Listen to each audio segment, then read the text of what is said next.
Olá, que Deus abençoe você. Nós estamos meditando aqui na Bíblia, em ordem cronológica, e vamos dar continuidade ao capítulo 4 de Efésios, a partir do versículo 21. Bom, se você tem gostado desse conteúdo, nos ajude ao programa espalhar ainda mais essas mensagens para mais pessoas, né? Dê o seu gosto e partilhe o vídeo. Vamos orar? Senhor Deus, o Senhor é tão perfeito. O Senhor nos deu o próprio Filho e Ele morreu por nós na cruz e hoje nós temos um fundamento. Nós não andamos sem um fundamento, nós temos uma estrutura. A nossa vida está sobre esta rocha, sobre essa fortaleza. O Senhor é o nosso porto seguro, por isso entregamos tudo a Ti. Peço que o Senhor abençoe essa meditação e abençoe essa pessoa que tem acompanhado essa meditação comigo, que ela seja, meu Deus, revestida de força e poder, em nome de Jesus. Amém. Efésios 4, 21. Se é que o tendes ouvido e nele fostes ensinado, como esta a verdade em Jesus, que quanto ao trato passado, vos despojeis do velho homem, que se corrompe pela concupiscência do engano. Olha aqui, que versículo importante para todos os cristãos seguidores do Senhor Jesus. Que quanto ao trato passado, né, vos despojeis do velho homem. O velho homem, ele vai continuar a existir, mas ele vai estar preso ou subjugado pelo novo homem, né? Esse novo homem é o renascido de novo.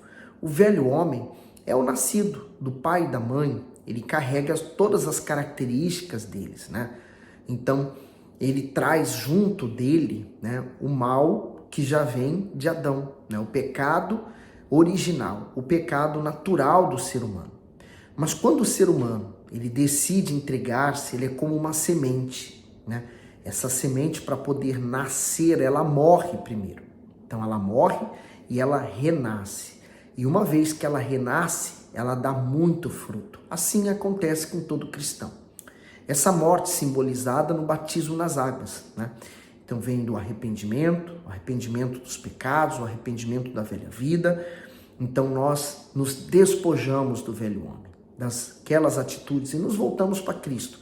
O Espírito Santo nos faz renascer para Deus. Esse velho homem, ele se corrompe pela concupiscência do engano. O diabo, ele é enganador. Então, logo, se eu me corrompo pela concupiscência, os desejos do engano, é porque eu me deixo enganar pelo diabo. Por exemplo, né, Eva, ela foi seduzida. O diabo a seduziu. Então, ela se entregou àquela sedução. Já Adão não foi seduzido pela serpente, mas ele foi levado pelo amor que ele tinha por Eva a trair a Deus. Aí no 23 ele diz, e vos renoveis no espírito da vossa mente. O comentário, e vos renoveis, até mesmo aquele que nasceu de Deus necessita passar pelo processo contínuo da renovação espiritual. Isso porque, com o passar dos anos, é possível que uma pessoa regenerada se acomode na fé ou se torne resistente a mudanças e ao progresso que exige sacrifício.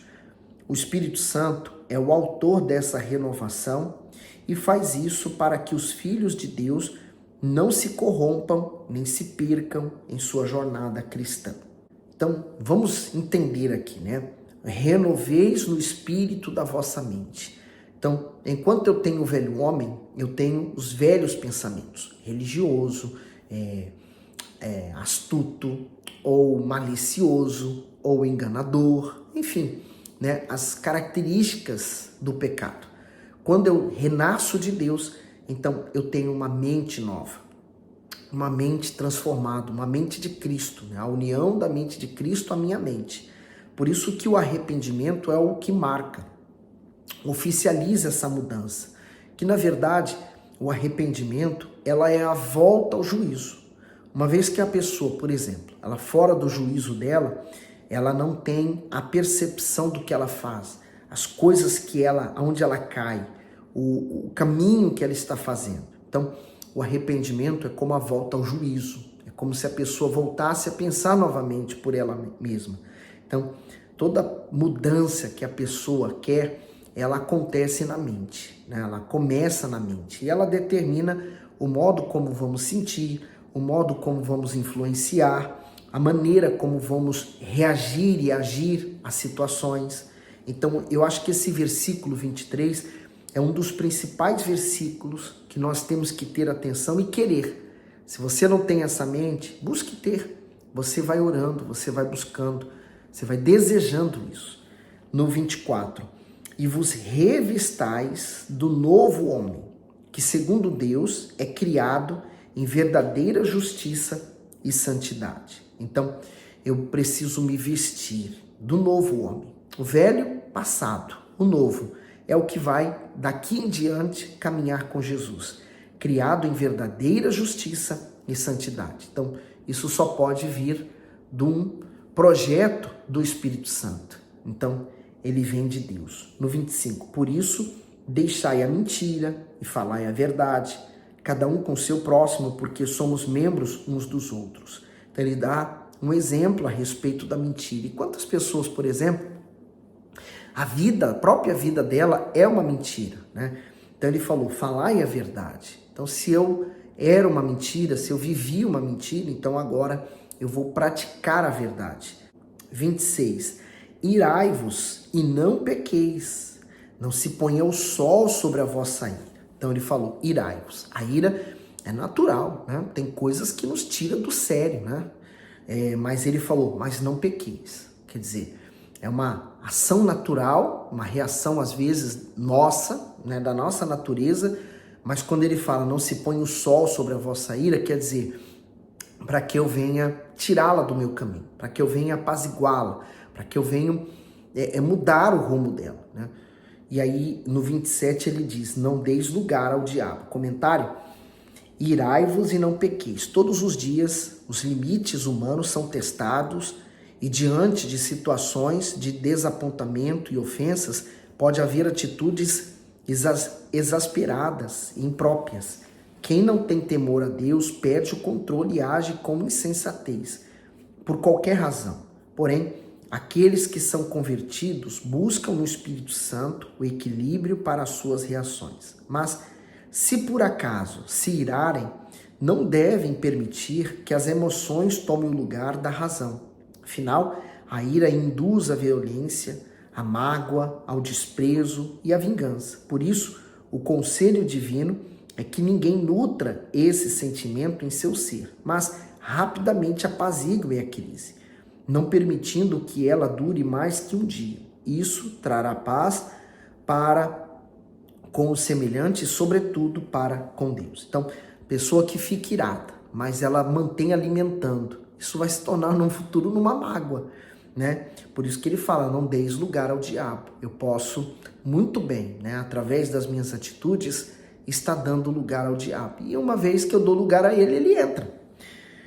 28. Aquele que furtava, não furte mais. Antes trabalhe fazendo com as mãos o que é bom, para que tenha o que repartir com o que tiver necessidade. Então, ele não apenas vai furtar, né, tirar dos outros, mas agora vai trabalhar e ainda ajudar os outros. 29. Não saia da vossa boca nenhuma palavra torpe, mas só o que for boa para promover a edificação, para que dê graça aos que o ouvem. O comentário, palavra torpe. A tradução do grego desse vocábulo significa podre, estragado ou decadente. Neste contexto, a palavra torpe significa o linguajar corrupto, profano e detestável de uma pessoa diante de Deus, como palavras obscenas, caluniosas ou maldizentes. O ser humano pode cometer seus maiores erros ao falar. Por isso, Deus exorta tantas vezes em sua palavra o cuidado que todos devem ter com a língua. Nossos diálogos são uma oportunidade de levarmos a outros a vida que recebemos do alto. Por isso, não podemos desperdiçá-la com conversas inúteis, vazias e infames. Diante disso, não podemos nos esquecer do que está escrito, mas eu vos digo que de toda palavra ociosa que os homens disserem, hão de dar conta no dia do juízo. E eu acrescento a isto, né, as palavras, as conversas sem sentido, as conversas de fofoca, né,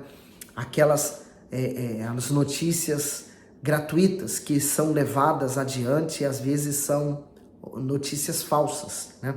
Vamos tomar cuidado com ela também. 30.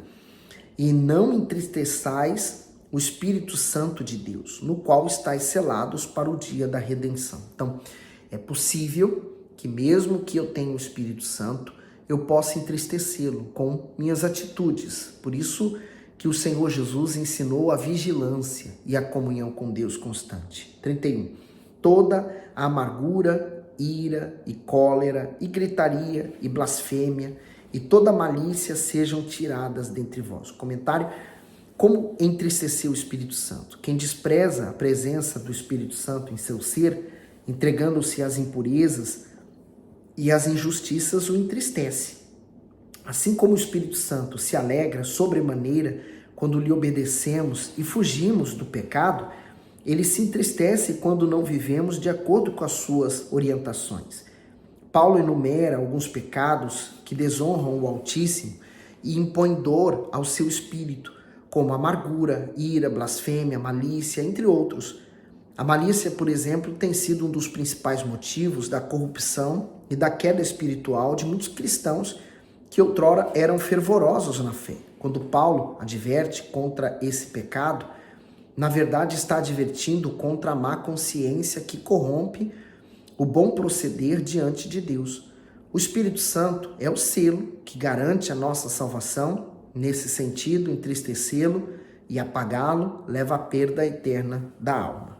E só para terminarmos, no 32, antes sede uns para com os outros benignos, misericordiosos, perdoando-vos uns aos outros, como também Deus vos perdoou em Cristo. Então, ele manda dar a lista, e claro, se você observar essa lista, essa questão aqui toda não está nada exterior, é tudo dentro de nós, né? O nosso maior inimigo não está fora, está dentro de nós, né? Que somos nós mesmos. Por isso que ele falou sede, agora com relação aos demais, né, aos que estão de fora, ele falou: sejamos bons, misericordiosos, perdoando uns aos outros, como também Cristo nos perdoou. Então, com relação ao que está fora, eu perdoo. Me afasto do que é ruim, mas perdoo. Mas com relação a mim mesmo, eu preciso tomar uma atitude, né? Atitude de conserto com Deus. Agora Efésios 5, versículo 1. Sede, pois, imitadores de Deus como filhos amados. O comentário diz na parte A, imitadores de Deus. Somente aqueles que são regenerados e possuem o Espírito Santo conseguem, com o seu proceder, imitar a Deus. Assim como uma criança absorve o exemplo dos seus pais e o reproduz, aqueles que são filhos do Altíssimo o imitam em suas ações, reações, palavras e disposição. O texto destaca os justos como filhos amados, pois desfrutam da segurança de Deus por serem membros da família divina. Da mesma forma que o Senhor Jesus refletiu a perfeita imagem do Pai por meio da santidade, da justiça, da bondade e de outros atributos, quem nasceu de Deus reflete a sua imagem por seguir os seus princípios. E aqui, nessa questão do imitar, né, nós temos que ter um cuidado e ter uma decisão e estar muito bem enraizado nessa decisão que nós tomamos. Porque o mundo todo, ele trabalha com uma formação cultural, ele trabalha com tentando moldar a nossa vida, a nossa ideia, os nossos pensamentos de acordo com o padrão que esse mundo estabeleceu. Então, cada dia mais eu tenho que lutar para ter a semelhança de Cristo. E se isso não acontecer, naturalmente, a força dos meus amigos, pais, colegas, o trabalho, né, os vídeos, os filmes, as séries, a escola, os professores, os ensinamentos, tudo isso vai nos tentar moldar a ter a imagem deles. Então, quando nós somos diferentes, e por isso o cristão ele é muito perseguido, porque uma vez que ele não segue o padrão deste mundo, né, o molde desse mundo, então ele se torna diferente dos outros. Então tudo que é diferente termina sendo perseguido por esse mundo. Então vamos nos moldar e sermos a imagem perfeita daquilo que Deus criou, a imagem de Deus, a imagem de Jesus. A parte B do versículo diz sacrifício. Quem deseja imitar a Deus deve começar pelo sacrifício. O Senhor não escolheu nenhuma de suas criações como uma estrela ou um anjo para oferecerem sacrifício em favor da humanidade. Antes, ele escolheu o que possuía de mais valioso, o seu próprio filho. Muitos desejam imitar o Senhor, mas quando descobrem que precisam abrir mão da própria vida em prol da sua santa vontade, logo desistem e fracassam espiritualmente. Satanás, quando era anjo de luz, desejou ser como Deus, porém, como o seu interesse não era glorificar o Senhor e muito menos se sacrificar para fazer o seu querer, foi punido para sempre. De igual modo, Adão e Eva perderam a autoridade e foram expulsos do jardim do Éden porque não foram capazes de renunciar aos próprios desejos para obedecerem à voz de Deus. Portanto, quem deseja partilhar da santidade do Altíssimo deve ter coragem e fé para sacrificar a própria vida em prol da sua vontade. E o que nos leva a fazer isso, né, sacrificar a nossa vontade em favor da de Cristo, é o amor que nós temos por Ele. Por isso que o primeiro mandamento é amar a Deus sobre todas as coisas. Se não houver esse amor, também não vai haver obediência, né? Então, é um amor obediente. Por isso que leio novamente, né? Sede, pois, imitadores de Deus como filhos amados. Então, esse deve ser o relacionamento que você deve desejar ter com Deus. De Deus Pai com o Filho, você sendo filho. No 2, e andai em amor, como também Cristo nos amou, e se entregou a si mesmo por nós em oferta e sacrifício a Deus em cheiro suave. E em resumo do que eu acabei de dizer, aqui está, né? Andai em amor. Então, esse deve ser a minha vida daqui em frente, né? Assim como Cristo nos amou, né? Ele se entregou a si mesmo, agora eu, por amor a Cristo, me entrego a Ele.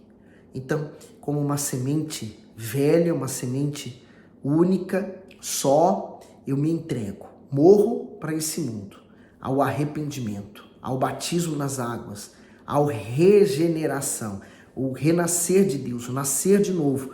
Então, uma vez, essa nova criatura, o velho homem morto, a nova criatura agora vai servir em amor a Cristo, né?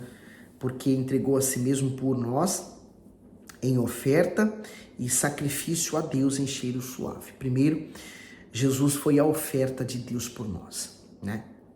Ele foi entregue. E Jesus se entregou em sacrifício.